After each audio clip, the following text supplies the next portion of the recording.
Harold, on en aura fait les régions. Là, nous sommes dans le Rhône. On est à quelques kilomètres de Lyon. Et on découvre une collection sur laquelle vous devez être incollable. Ça doit être l'une de vos spécialités. Les skateboards. Oui.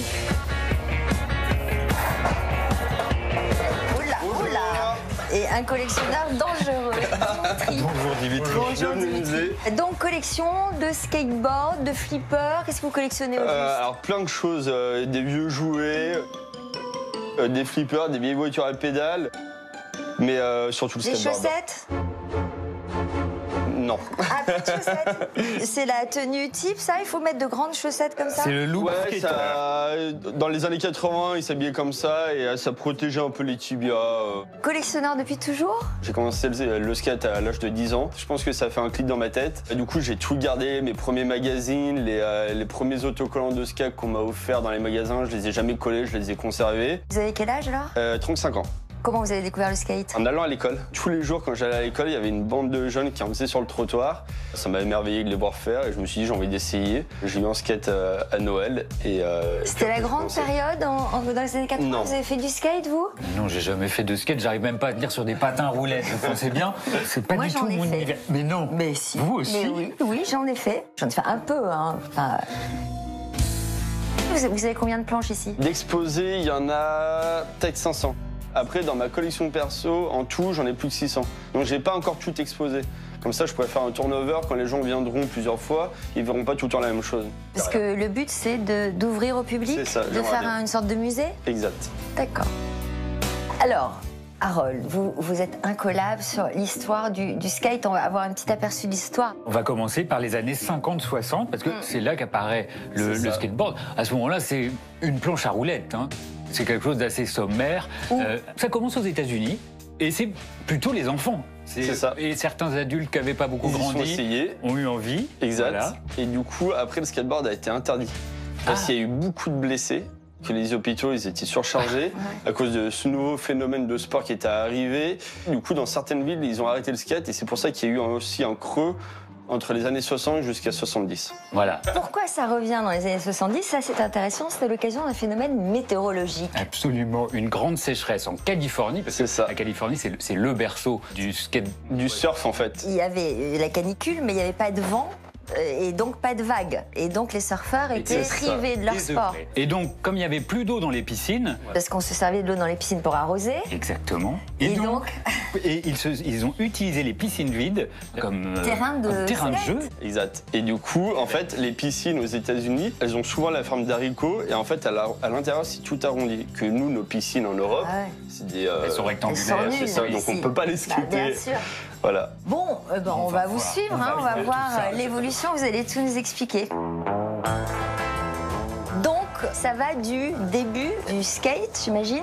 Alors, c'est le début années 60 et j'en ai même une qui serait fin années 50. J'ai pas la Ah. date précise. Donc, à l'époque où seuls les enfants pratiquaient. C'est ça. Ça, c'est la préhistoire du skateboard. C'est avec des patins roulettes, parce que le patin roulette existait déjà. Et en fait, ils ont coupé les patins roulettes pour les fixer sur une planche en bois. Et c'est là où c'est devenu le premier skateboard. Donc c'est du bricolage. Exactement. Vous l'avez essayé, celui-ci? Pas du tout. Alors, J'ai peur de le casser. Et alors là, les roues sont en caoutchouc. Et ici, on est sur des roues en métal. Alors Oui. déjà, ça devait faire un boucan pas possible pour les gamins C'est sur quoi le béton. l'intérêt d'avoir des roues en métal? Ils fabriquaient des roues comme ça à l'époque. Les premiers skateboards ont été créés par des fabricants de jouets ou des grandes surfaces. Et c'était eux qui les distribuaient. Des grandes surfaces pour faire leur pub, peut-être? Exactement. Et puis après, il y a des vraies marques, ou les premières vraies marques ont commencé dans les années 60. Vous les avez achetés où? Trouvés sur des forums, bouche à oreille entre collectionneurs. Et vous les avez fait venir des États-Unis, probablement, parce qu'ils sont tous américains. Juste une idée des prix, là, vous les aviez payés combien? Moi, à l'époque, quand j'ai commencé, il y en a certaines que je payais un peu moins de 100 €. Et maintenant, certaines peuvent monter jusqu'à 600 €. Celles-ci, Si là, elles sont les bien premières conservées, oui. Allez, on continue la visite. Alors, donc ça, c'est... Les ancêtres, Ouais, les ancêtres. On Qu'est-ce passe aux qui années change 70. Exactement. Qu'est-ce qui change dans les années 70? La couleur, l'arrivée de la couleur. Exactement, et des matières. Il n'y a pas que du bois, il y a du plastique, du composite, de l'alu. Des antidérapants. Le grip Ah oui. qui est apparu, grip. exactement.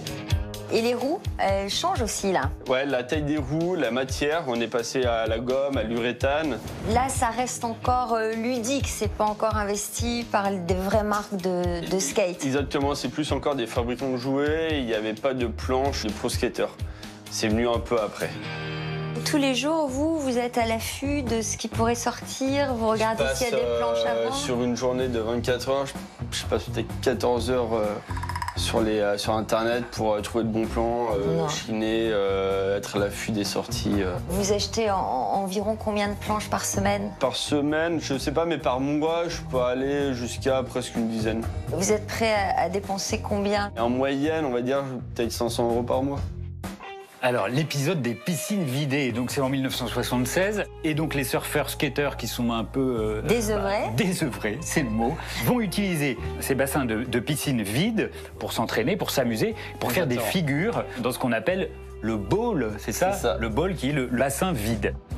En 1976, au moment de cette sécheresse, apparaît un groupe de gens qui sont vraiment mordus par le skateboard, qu'on appelle les It Boys. Exactement. C'était un groupe de surfeurs qui ont utilisé le skate comme ils ne pouvaient pas surfer, il n'y avait pas de vent, il n'y avait pas de vagues. Ils sont rentrés dans les cours d'école, parce que dans les cours d'école, il y a des buts en béton comme ça, et du coup, ils s'amusaient à monter des sons sur ces bosses en béton. Et du coup, ils avaient retrouvé la sensation de la mer. Oui. Et après, ils regardaient où les gens partaient en vacances pour s'incruster dans les jardins et aller skater des piscines. C'est ce groupe des It Boys qui a lancé la mode qui est devenue internationale depuis les années 1976. Et c'est avec ces planches-là. Qu'est-ce qu'elles ont de particulier? Elles portent le nom des skateurs de Z-Boy, comme un peu en maillot de foot. Ou comme une raquette de tennis. Oui, ouais, c'est ça. Ouais. On continue la visite? Allez, on le suit. On arrive au début des années 80 et là, la mode change complètement.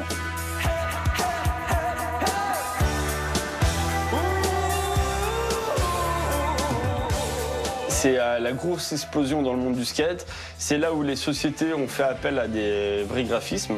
Et du coup, il y a des vrais illustrateurs qui ont commencé à dessiner des beaux dessins avec plein de couleurs sur les planches. Quels sont les plus grands noms, par exemple, du dessin? Il y a Jim Phillips, qui est très très connu. Et il est où, là, par exemple? Il est partout, en fait. En fait, c'est toute l'évolution du dessin. Exactement. Il est très connu parce que c'est lui qui a créé un logo, je pense que tout le monde connaît, c'est une main bleue avec une langue qui sort. Et là, il y a carrément, ça va de l'idée du dessin original jusqu'au dessin final. Exactement, j'ai les esquisses, les croquis de l'artiste, j'ai aussi le dessin final et j'ai aussi la planche de production. Donc la fameuse main bleue avec la langue rouge dont on parlait tout à l'heure. C'est un logo que vous avez déjà vu, je pense. Non, moi ça me fait penser à celui des Rolling Stones. C'est le logo du Schtroumpf Rolling Stones. Oui, probablement. Là, c'est très esthétique d'avoir positionné les planches comme ça. C'est comme des tableaux. Ouais, exactement comme des tableaux. C'est chouette. Donc, on n'est pas si éloigné du monde de l'art. Mais bien sûr. C'est un sport qui réunit les deux.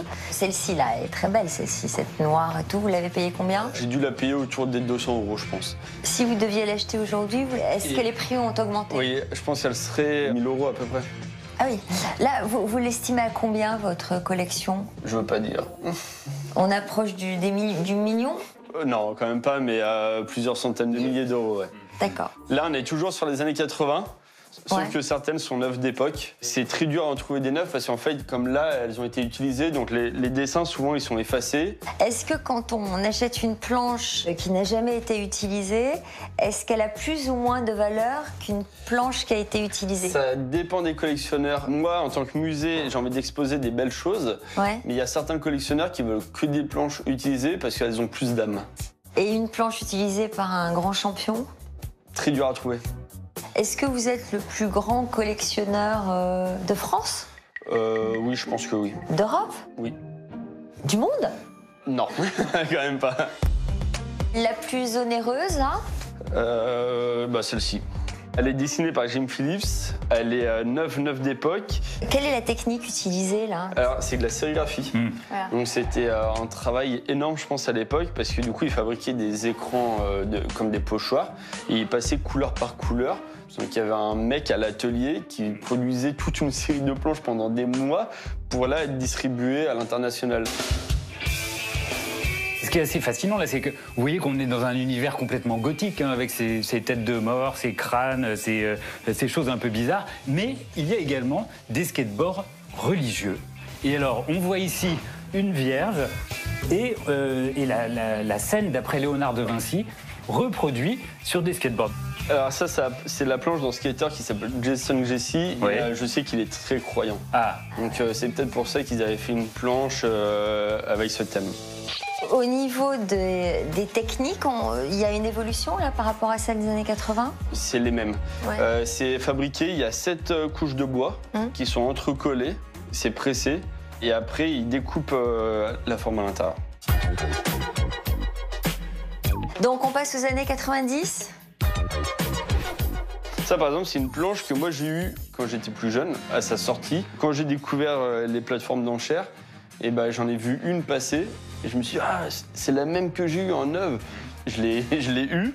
Et je pense que petit à petit, c'est là où je me suis vraiment mis à collectionner. Les planches que j'ai pas eues de mon enfance, je me suis mis à les chercher et à en trouver. Il y a des skateboards un peu coquins là. Regardez cette. Oui, on voit. Il y a l'apparition de la pin-up. Cette petite jeune fille là, qu'est-ce qu'elle fait? Bah, enfin, vous avez besoin d'explications? Juste en dessous, par exemple, ça c'est une planche. J'ai mis 20 ans pour la trouver. Pourquoi? Le premier CD que j'ai eu dans mon enfance, c'était le CD de Doc Gynéco. Sur la pochette de l'album Première Consultation, il y a cette planche. Elle me fascinait. Hein. Je la regardais et je voyais ce skate et je me disais mais peut-être qu'un jour je vais la voir apparaître dans un catalogue et je pourrais l'acheter. Au final, je ne l'ai jamais trouvé. Et un jour, il y a un collectionneur au Japon qui l'a trouvé. Je l'ai vu sur un forum et il n'a jamais voulu me la vendre. Et un jour, il me l'a envoyé, il me l'a offert. Bon, alors ensuite... On s'achemine vers l'univers du manga, là, je vois, en fond de salle. Donc ça, c'est le début des années 2000. Bon, et alors moi, je vois aussi Andy Warhol.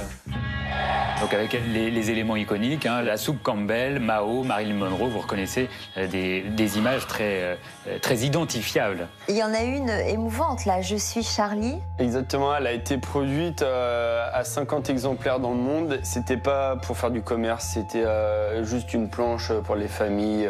Oui. Le futur objectif, c'est d'en acheter d'autres? Parce qu'il n'y a plus beaucoup de place, là. Toutes les salles sont remplies. En fait, ici, on peut je vais pousser casser. le mur. C'est ça, c'est une cloison que j'ai montée pour l'instant. Mais du coup, derrière, je peux encore récupérer un peu plus de 50 mètres carrés. C'est bon de vivre de sa passion?